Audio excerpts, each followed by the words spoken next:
to the channel. We've got our HHR all wrapped up now, and I said at the end we would go over what it would take and who helped get this job done. AMP Garage, GPerformanceEngines did the cylinder head, Fuel One injection cleaning here in Houston, Texas off of Jones, did the injectors, and they can also do the DI injectors for you DI guys now. Go through the brake system. You need to go through the fuel system. You need to go through the exhaust system. You need to go through the engine. This one, the cylinder head, needed a cleanup mill, which wasn't bad. It only took 5 thou, since it had been worn before. But all the exhaust guys were trash. I mean, they were plumb worn out. The injectors almost stopped up. And the reason they said, bad fuel. He said, it should have been misfiring. Well, the whole car was in shambles. AC took a charge. Blows nice and cold. Cooling system got all freshened up.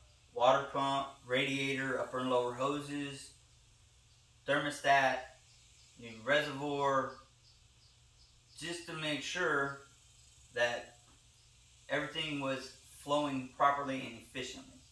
Now, not all of them will take that, where you have to go through and do everything. Some of them, you may only have to do hoses. Radiator could be good. Just might need a good flush, but due to the fact that this has been overheated more than once, not tremendously, but enough to cause concern, we went ahead and replaced it. Hub bearings, you need to inspect those. On your brake system, everybody always overlooks the rubber brake lines that come off the hard line and go to your calipers or to your drum brakes, or the split that ties the hard lines to the back, to the front. Always check that, because they could be collapsing internally, okay, especially after years and constant fluid sitting in it and pressure going back and forth. The interior is going to start to deteriorate. You may not always see it externally, and it'll push fluid there, but it won't allow fluid to come back.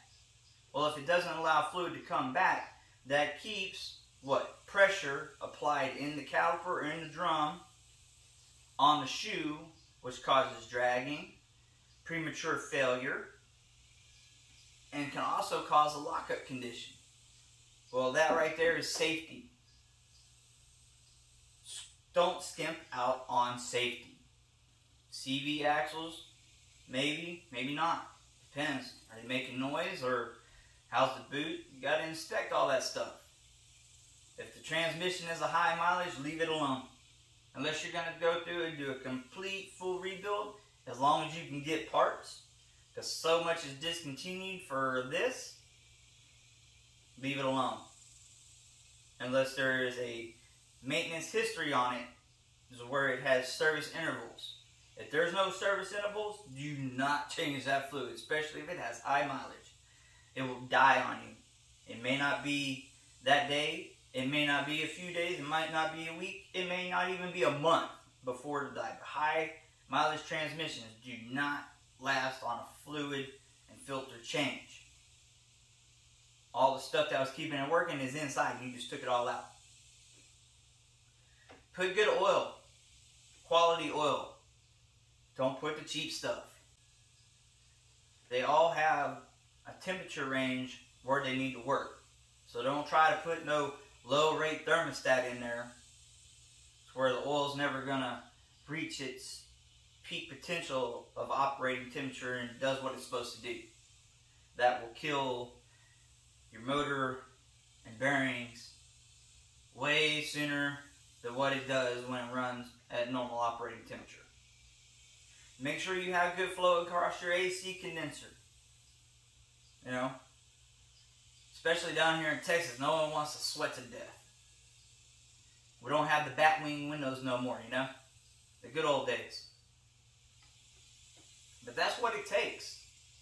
You got to take your time, be thorough, and be accurate. You're not always going to get everything right.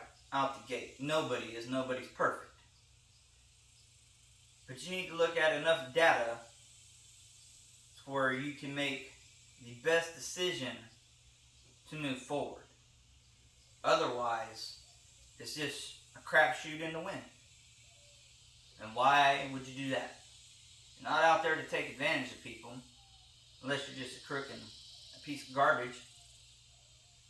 But for those of us out there that really do care, we do our job the best of our ability every time.